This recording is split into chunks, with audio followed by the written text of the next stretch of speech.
Hello ladies and gentlemen, welcome to Ardnahoe Distillery 2021 Feis Ile Virtual Operators Tour. My name is Stuart Hughes. I've been here since March of 2018, 7 months before we started production in October of 2018. Now there's two other events we have on today. At 2 PM, Emily will be hosting the Kill Devil Rum tasting, and at 7 PM this evening we have a Kinship Expressions tasting. This will be hosted by Fraser, our distillery manager. We have ex-Bowmore distillery manager Eddie, ex-Kalila distillery manager Billy, and we have our visitor centre manager Paul. Now, I'm going to answer some questions about being able to purchase Ardnahoe whisky. We don't have Ardnahoe whisky available as yet, as we're a new distillery. However, if you do wish to purchase Ardnahoe New Make Spirit, casks are available, and you will find all the information you need on our website.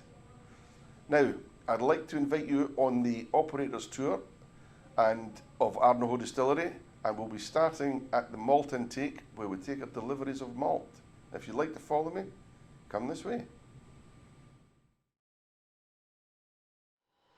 So guys, our malt gets delivered from Portel and Maltings on the south side of Islay. We get about 28 tonnes per load, and each load will give us a yield of about 9 mashes. Now we get 2 loads per week, and from the malt intake they then go into the malt silos. We have 4 malt silos. Malt from the first batch goes into malt silo 1 and 2. From the second batch we'll go into 3 and 4, and this is where we work from front to back.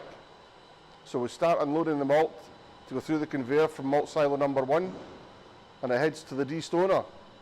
The destoner being a critical part of the operation. If there's stones in amongst the malt and it goes through the mill, then this can cause a spark, and the spark, along with the flour, would make for a very bad day for Ardnahoe. So it's critical that we take the stones out via the destoner.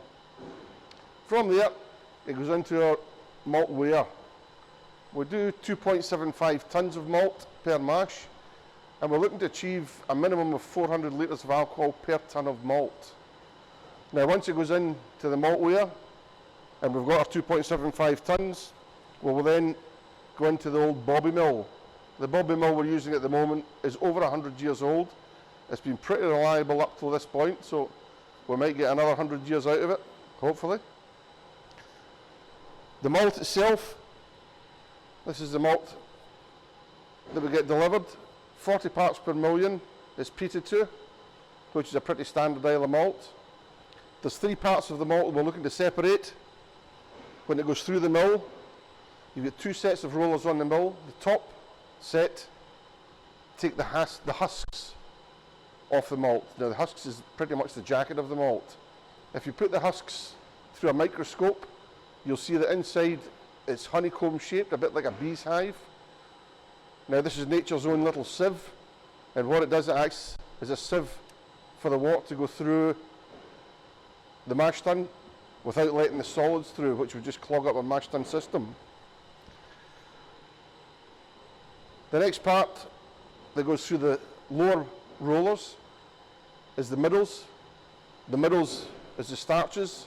The starches are solid, like little sugar lumps, and what we have to do is melt those down in the mash tun so they become fermentable carbohydrate. We're looking for sugars such as sucrose, glucose, fructose. There's also other sugars in there called dextrins and limit dextrins. Unfortunately, these are too big for the yeast to get their mouth round, so the yeast does compete with things like lactic acid for the sugars that are available within the washback.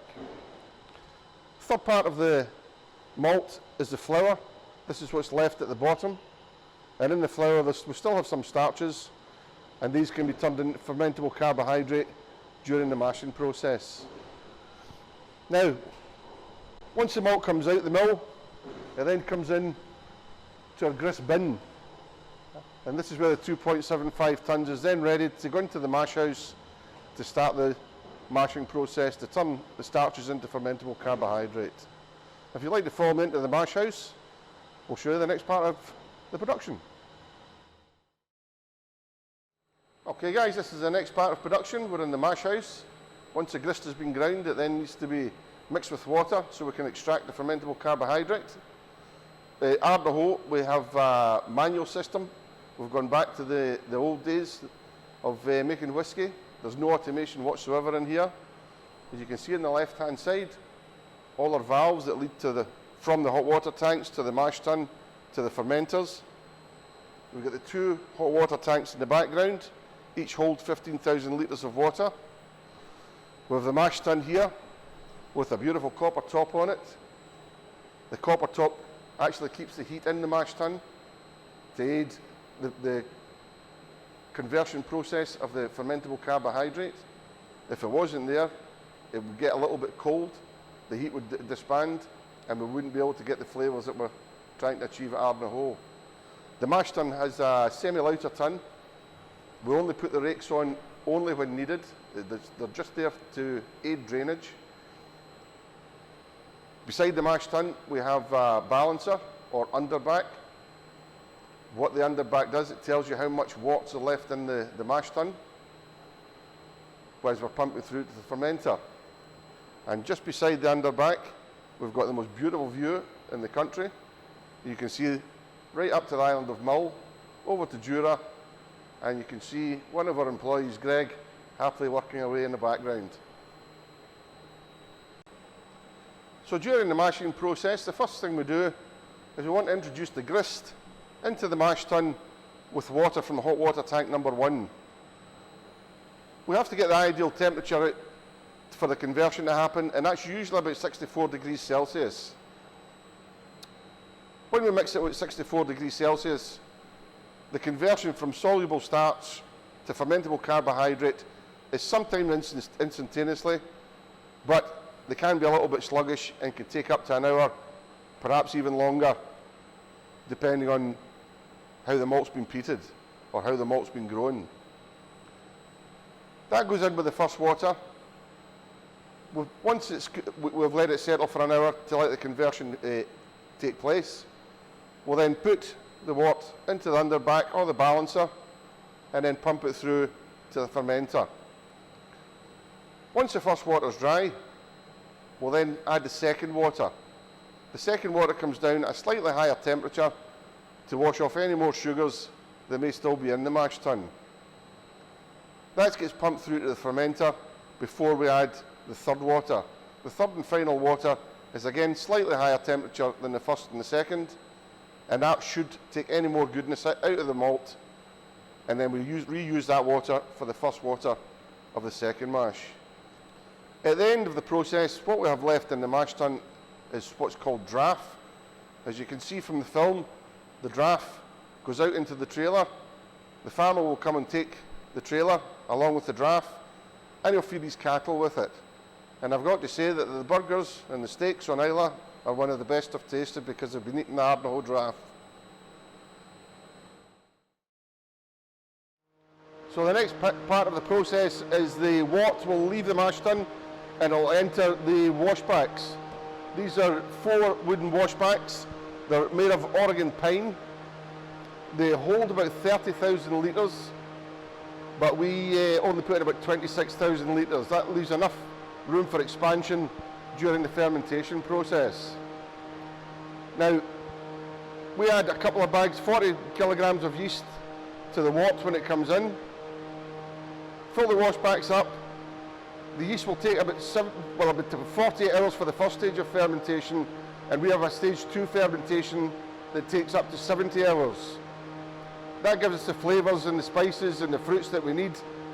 If we left it a little bit longer, it would start to bring in other atmospheric changes and atmospheric flavours into the product that we don't really want at this stage. So 70 hours is our maximum for fermentation. Once the washback is full, we will take an OG or an original gravity of the washback, and that tells us how much sugars we have in the washbacks ready for fermentation. Now, during the fermentation process, it's quite a violent process. As you can see from the film, there's an awful lot of movement, there's an awful lot of bubbles. It's a bit of a telling atmosphere in there. After the fermentation, we'll take a final gravity just to make sure that all the sugars have been eaten. Once all the sugars have been eaten, after 70 hours, the product is then called wash. The wash then goes to the next part of the process, which is the distillation plant. We'll head to the distillation plant and I'll see you in there.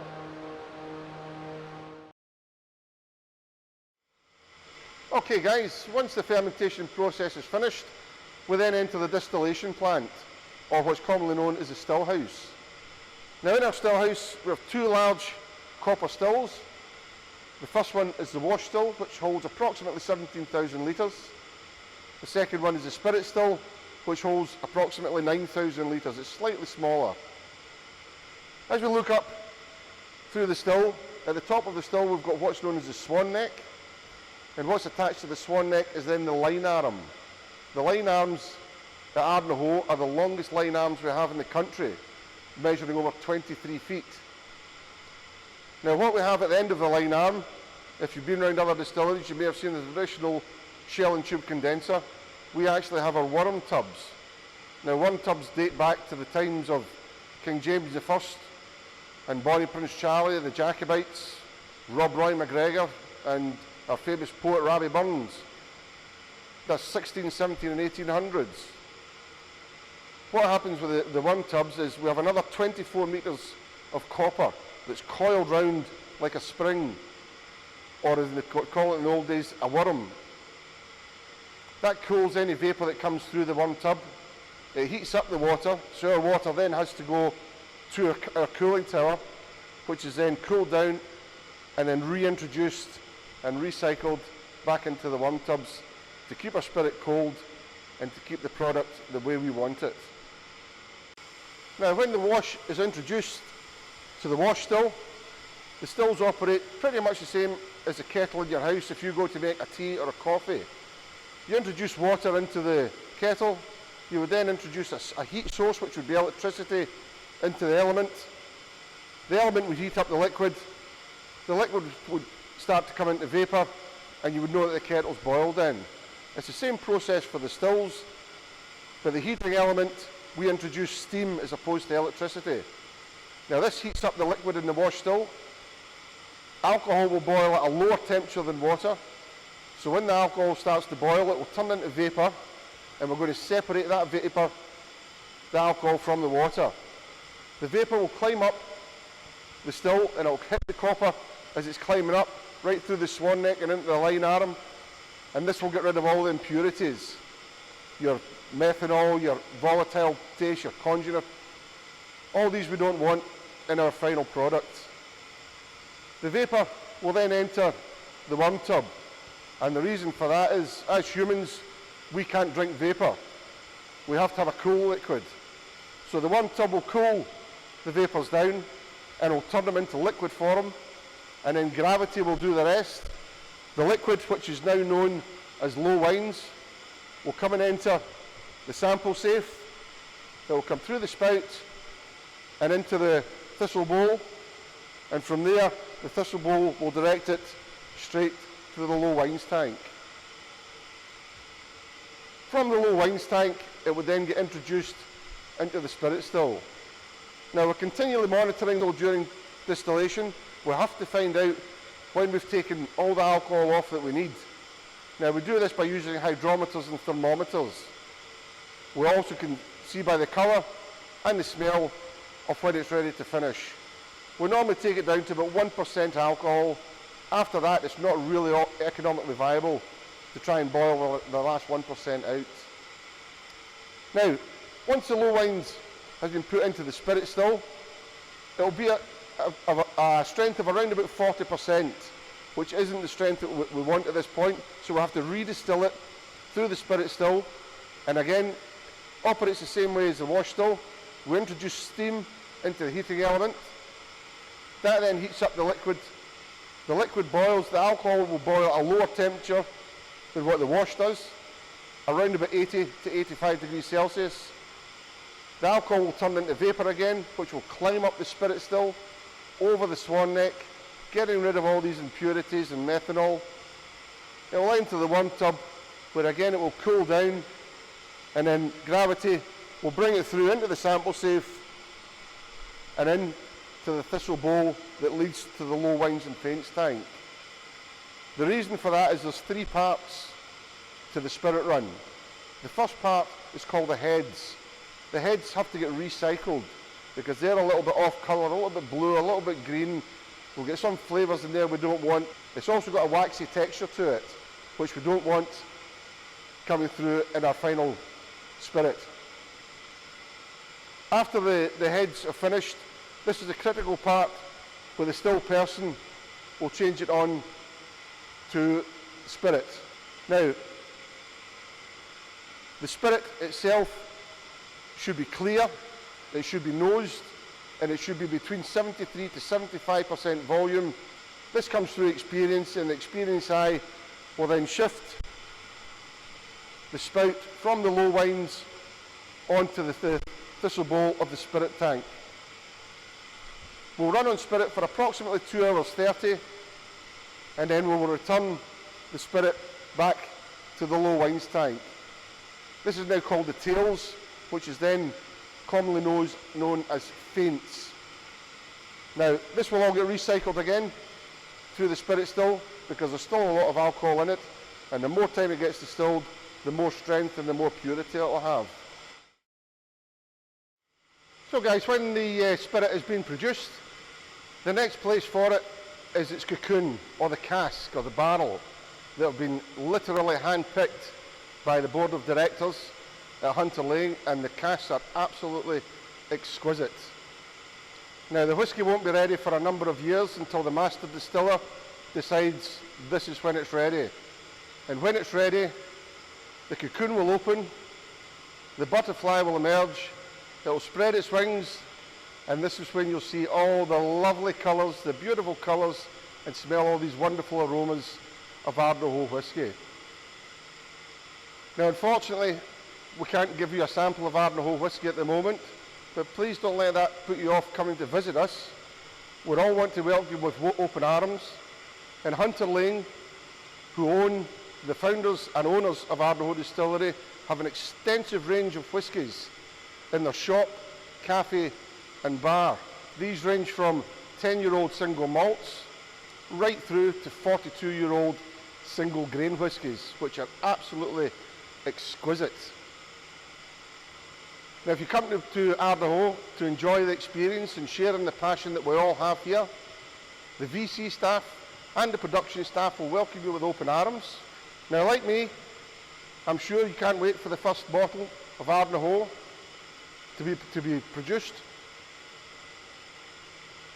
I can't wait for the first bottle. I'll be joining the queue, and when I get my first bottle, there's 2 places I want to have a dram. The first place is on the balcony of the Ardnahoe Distillery, looking northwards towards the island of Mull, over the Sound of Islay to the island of Jura, where I'll raise my glass to all my brothers and sisters around the world. The second place I'd like to have a dram is in my living room with my open flame fire, sitting in my favourite armchair, where again I'll raise a glass to all my brothers and sisters around the world.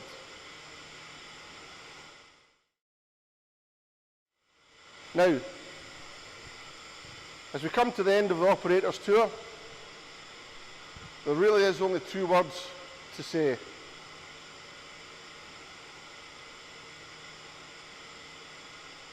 Hang on, do that bit again. Stills, take 25. Now, as we come to the end of the operator's tour, I'd like to thank you for joining me on this operator's tour. I hope you've enjoyed it, and it leaves me 2 words left to say. Slàinte mhath.